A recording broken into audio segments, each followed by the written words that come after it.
Good afternoon and welcome to the 2017 Defined Contribution Plan and Fee Survey webinar. My name is Ross Bremen. I'm a partner here at NEPC. Joining me today we have Kevin McCullough, who is an analyst here at NEPC. And as we pulled the survey results together, Kevin did a lot of the heavy lifting. This is the 12th year that we've conducted the survey, and similar to past years, the purpose of the survey is to help plan sponsors understand what their plan fees are and then to directionally get a sense for whether those plan fees are reasonable or not. It's certainly not intended to be a replacement for record keeper searches for those plan sponsors that want to do a true apples-to-apples comparison of different vendors. The vendor search process is far and away the best way to go. In addition to gathering a lot of information on plan fees, the survey also gives us a wealth of information on plan design trends and investments. So we'll be touching on those findings as well. If you look at this first slide, you can see that there were 123 respondents this year, 138 billion in assets. A very robust survey across 21 record keepers. You can see the average plan was 1.1 billion in assets and 12,000 participants. The median's 470 million in assets, 6,700 participants. As I go along here, I do want to remind everybody that you do have the opportunity to ask questions. We will be talking for about 30 minutes or so, and then we'll answer as many questions as we can. The webinar is also being recorded, and after the webinar, we'll be making the webinar recording available to the marketplace. Before we turn to the fee findings, we're going to start with some of the investment-related observations. And in this year's survey, we find that the median number of investment offerings is 23. This is a little bit different than what we've seen each of the last 5 years when the median was 22 offerings. So the natural question is, why did we see the slight change? If you look at the bottom of this slide, you can see that the median number or the typical number of offerings does appear to be in the 22 to 25 range. But if you look at the horizontal axis, you can't, on the right-hand side, you can see that about 10% of plans have 30-plus investment offerings.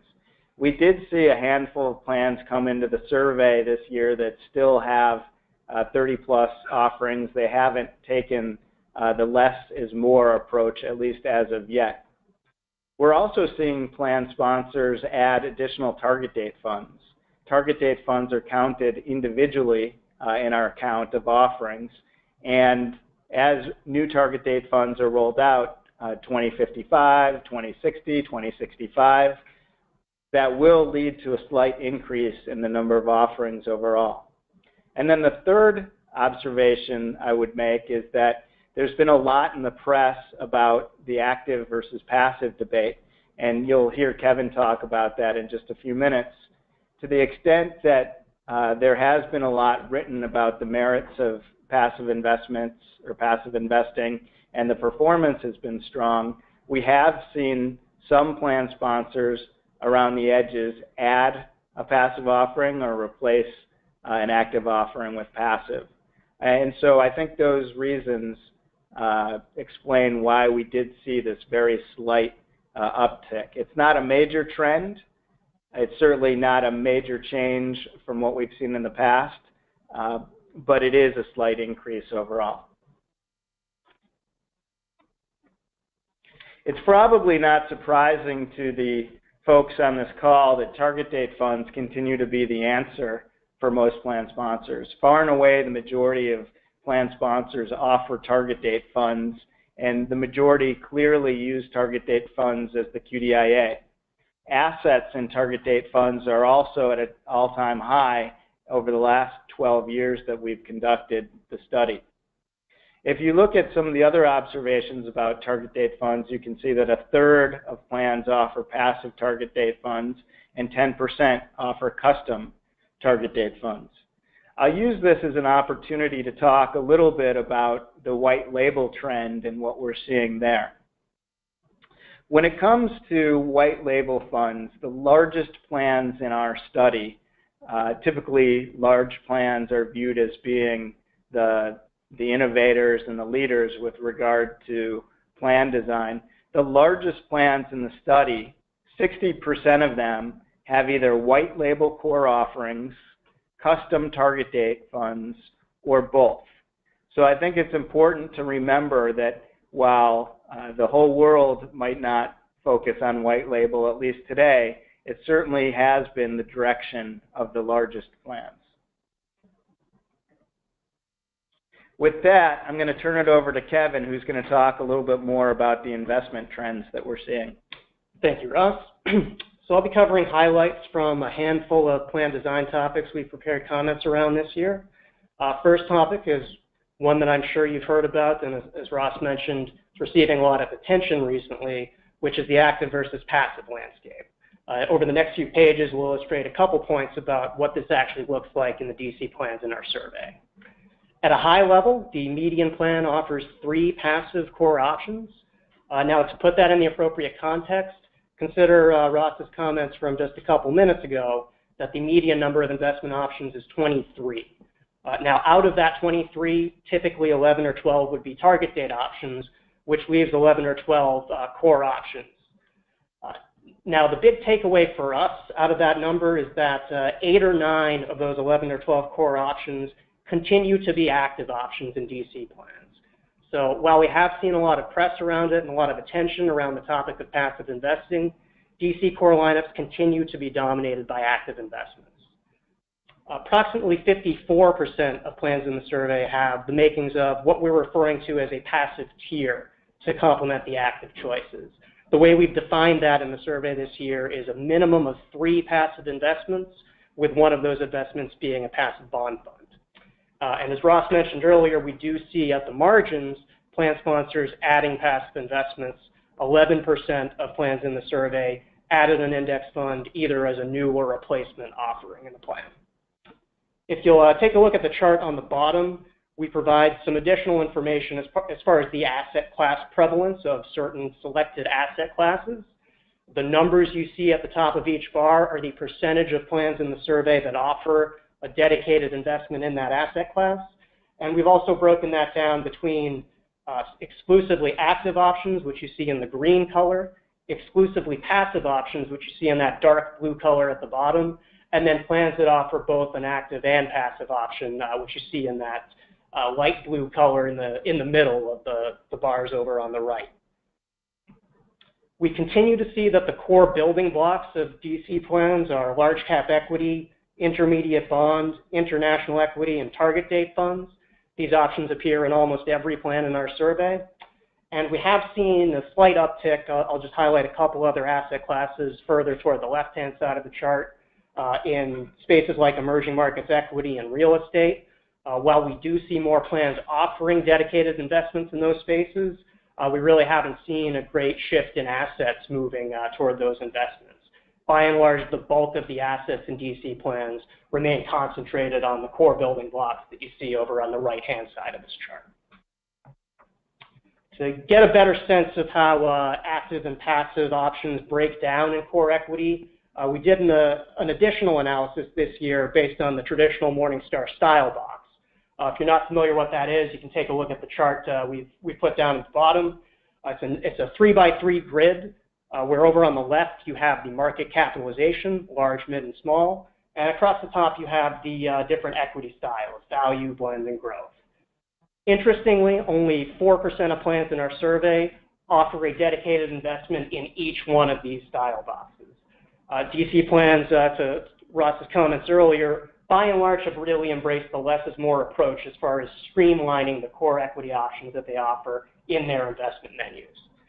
What we've done in the chart below is break down all of the equity investments that we have in our survey that fall into each of the buckets and the numbers that you're seeing in the chart are the proportion of those in each of the individual equity style boxes that are actively managed. Couple trends that you can take just from glancing at this. In value and growth, these are almost exclusively active options. Very few plans in our survey offer either a value or growth index, regardless of where you are on the CAS spectrum. Where you really see a prevalence of passive investing is in that middle category, the blend or core. Perhaps not surprisingly, this is a relatively efficient space in the market, especially when you look at large cap blend. It can be challenging for active managers to consistently add value over time, and this is where we see the majority of passive equity investments. You do also see that trend somewhat reflected in the small blend space, but as this is a less efficient area of the market, we still see active investments outnumber passive investments by a ratio of about 2 to 1. The next topic I'll discuss is self-directed brokerage. As a planned feature in the dozen or so years that we've conducted this survey, we've seen this metric tick up a little bit. It's about double what it was when we first started the survey a dozen years ago. So this year we have 54% of plans offering self-directed brokerage. Another trend we've seen in this space is if you looked at this about 5 years ago, you would have noticed that around 75% of plans that offer brokerage offer full brokerage. So that would allow participants access to stocks, ETFs, and other investments in addition to mutual funds that might not be part of the core lineup. This year, that's actually far closer to a 50-50 split. So we are seeing the plan sponsors who offer brokerage move more toward restricting that brokerage window to mutual fund-only investments. And while we do see this as a planned feature increasing as far as the number of sponsors that offer it, participant utilization of the brokerage window remains very low. Only 1% of participants use the brokerage window when it's offered in a plan, and from an asset standpoint, less than 2% of plan assets are in the brokerage window where it is offered. And this is really not a trend that we've seen change a lot, even as we do see more sponsors offering.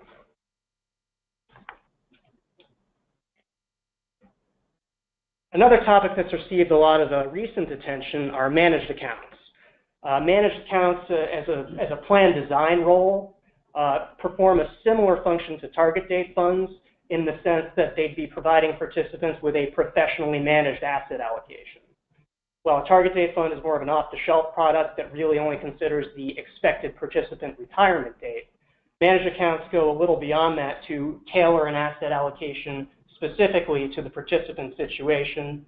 I would take into account additional details like the participant's risk tolerance, other assets they might have access to, financial goals, and spending habits in coming to that asset allocation.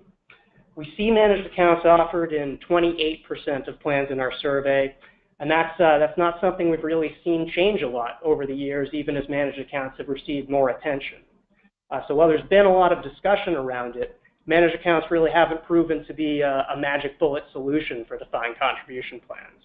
Far and away, target date funds remain the turnkey solution as far as getting participants that professional asset allocation in our DC plans. And the last plan design topic that we'll specifically highlight is the use of company stock. Employer securities, company stock, is offered in 27% of the plans in our survey. Again, this is something we really haven't seen move a lot in the 12 years that we've conducted the survey.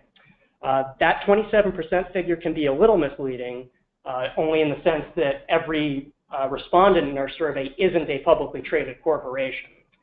Publicly traded clients only make up about 41% of the clients that participate in our survey. So if you just look at the plans that could be offering company stock, 58% of them, so definitely a majority, do offer employer securities as an option in their plan.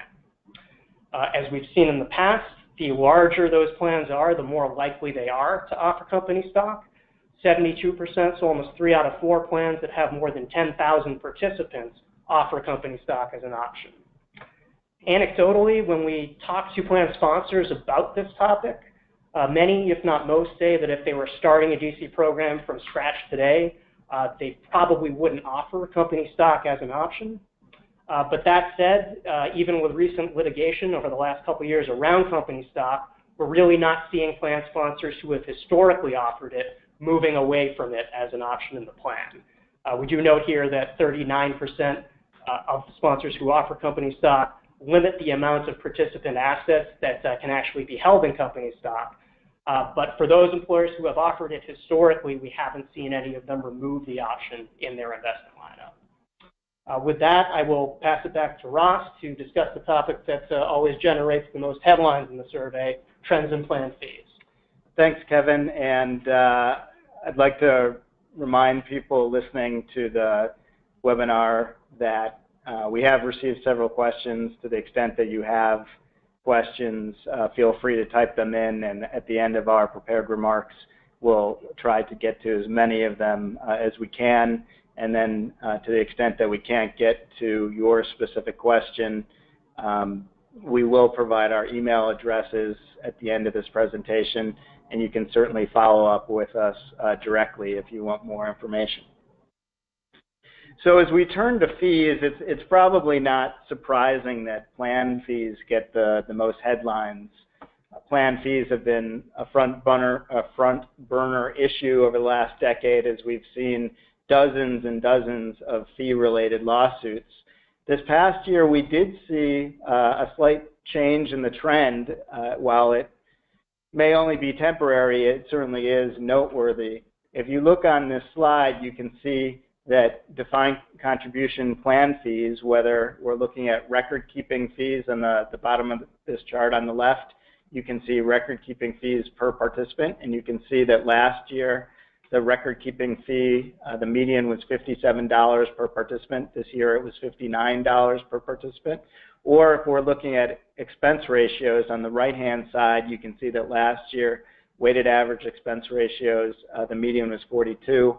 This year, 41. So plan fees were essentially flat, which really bucks the trend that we've seen over the last decade where fees have declined considerably. And so the natural question might be, why did fees flatten out? And then maybe the second question is, what do we expect to see in the future? So the first question, I think if you look at the data, 83% of plans have recontracted over the last 3 years. So plan sponsors continue to take a look at their record-keeping fees. And then 34% of plans over the last year moved to a cheaper share class. So a lot of good work has already been done on the part of plan sponsors. In fact, if you go back a couple of years, you'd see that about 50% of plan sponsors we're moving to a cheaper share class each year. So I think a lot of the low-hanging fruit has been harvested. And we've always said that low fees for the sake of low fees is not good for anyone. A race to the bottom is not in anyone's best interest. We felt that as fees were going lower and lower, that ultimately it could get to a point where plan participants were not getting necessary service levels, or potentially innovation could be squashed due to low fees. Whether we're at that point or not, it's hard to tell. Based on what we know that a lot of vendor searches are currently in process, and we know that a lot of plan sponsors are looking at plan fees right now, and they're contemplating whether they should move to other share classes or change the way that they contract record keeping. So I think the second question of whether fees will go lower in the future, it's our expectation that probably next year, if we conduct a webinar like this, you'll probably see fees a little bit lower. It doesn't mean you'll see a huge drop, but we do think that there's probably still little room for fees to go a little bit lower.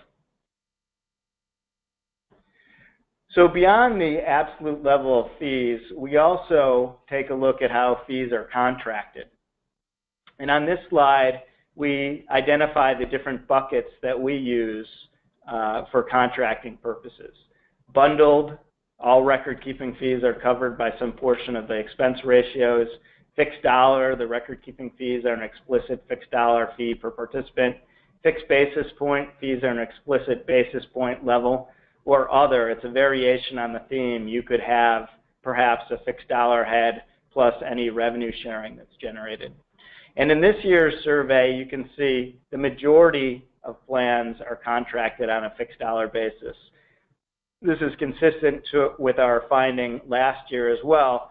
And I think that to the extent that we've seen all the litigation, I think we'll continue to see more and more plan sponsors contracting on a fixed dollar basis as plan sponsors consider fee levels and transparency levels and fairness levels across their participant base.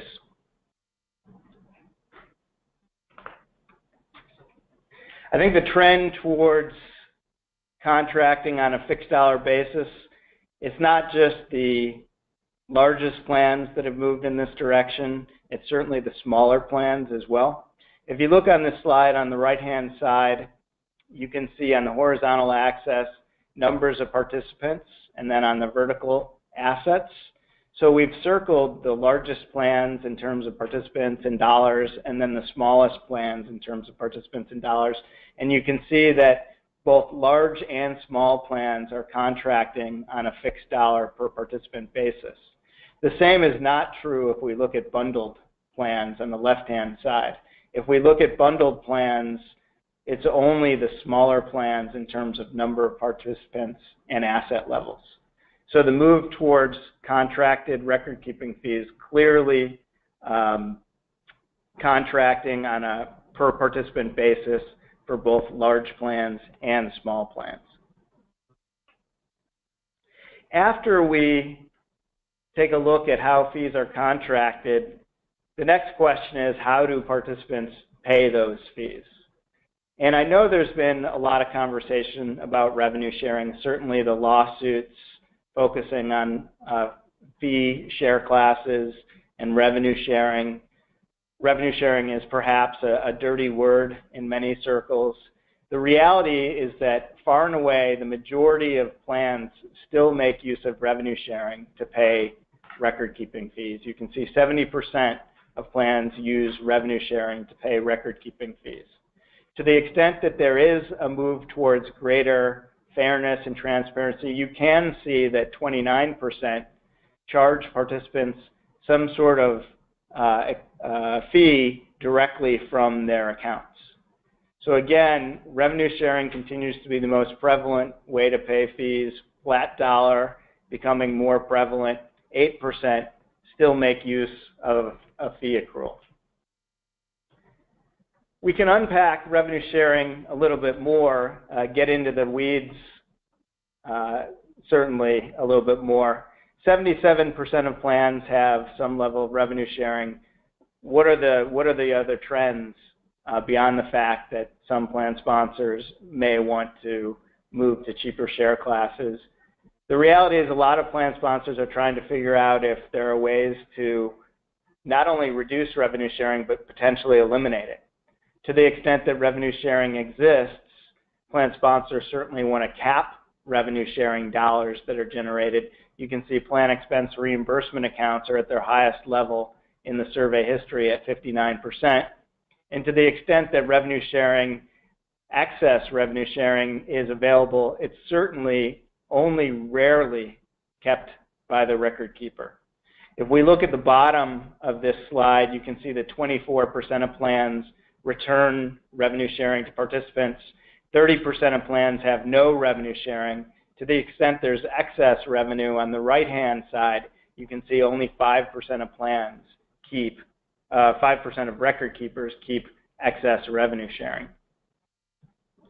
And similar to the trend we saw when we were talking about how fees are contracted, a similar trend exists when we look at the elimination of revenue sharing. On this slide, we show the observations, the plans that have eliminated revenue sharing. And so probably not surprisingly, if you look at the big plans, those with $1 billion in assets or more, you can see a lot of observations.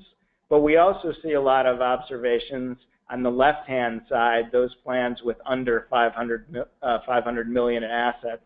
Certainly a number of plan sponsors, even smaller plan sponsors, that have eliminated revenue sharing. When we gather all this data, we break it down in all sorts of different ways. We want to make the data as applicable to plan sponsor specific circumstances as possible. And if you look at this chart, we have numbers of participants on the horizontal axis, weighted average expense ratios on the vertical. And it's probably not surprising to see that larger plans, those with 15,000 participants, that they have lower weighted average expense ratios, 33 basis points, than smaller plans between 0 and 1,000 participants at 48 basis points. We can also look at record-keeping fees in a similar way. And again, not surprising to see that larger plans, those with 15,000 plus participants, have lower fees at $43 per participant than those plans with 0 to 1,000 participants, where you can see a median of $77 per participant. I think one notable observation on this slide is that you can see a fairly big drop in the median record-keeping fee for the smallest plans. Last year, for those plans with 0 to 1,000 participants, we saw a median of $90 per participant, and this year we see a median of $77. So I think over the last many years, we've certainly seen fees drop significantly amongst the largest plans, and now we're seeing the smaller plans catch up. We can also look at total plan cost. Again, not surprisingly, larger plans have total all-in costs that are lower than those of the small plans. Total plan cost for our largest plans, 40 basis points. The smaller plans, on the other end, total plan cost of 60 basis points all in. To the extent that we break down fees in a lot of different ways for different segments to make the information more applicable to the plan sponsors that we talk to, in addition to doing it based on size, we can also do it in a variety of other ways. One other way that we can do it is by segment. Some of you might recall that last year we had Tim Fitzgerald on the call with us to talk about healthcare plans. We had Kevin Kress talking about university systems. We included this slide as a reminder to folks that we can break down the data in a variety of ways, and I'll cover some of the healthcare plan highlights just real quickly here. To the extent that you have additional questions about your subset, feel free to reach out to us and we can share additional data. In the healthcare space, you can see in the top left-hand corner that plan record-keeping fees, flat like they were in the broader survey, but interestingly, plan fees are lower for healthcare clients and prospects and other folks that want to be in the survey. Healthcare plans have lower fees than the broader survey. And that's notable because in general, healthcare plans tend to be a little bit higher touch than the rest of the observations in the survey.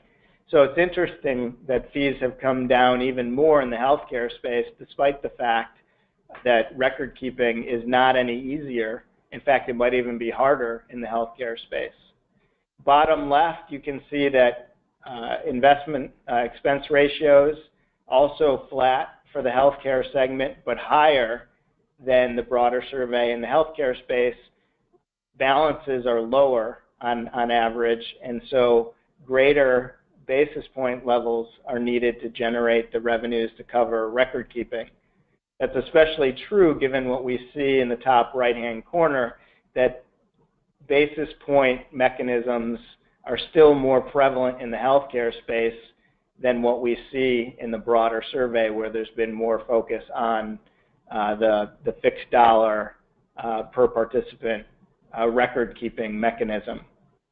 Bottom right, you can see that healthcare plans, the median plan has 4 passive offerings as opposed to 3 for the broader survey. So just a touch more inclusion of passive on the healthcare side. And then also, if you look at target date assets in the healthcare space, you'll see that target date assets typically are higher than the broader survey, which is good news for healthcare plans to the extent that they're trying to drive participants to well-diversified target date vehicles. So with that, I want to thank you for participating in our survey today.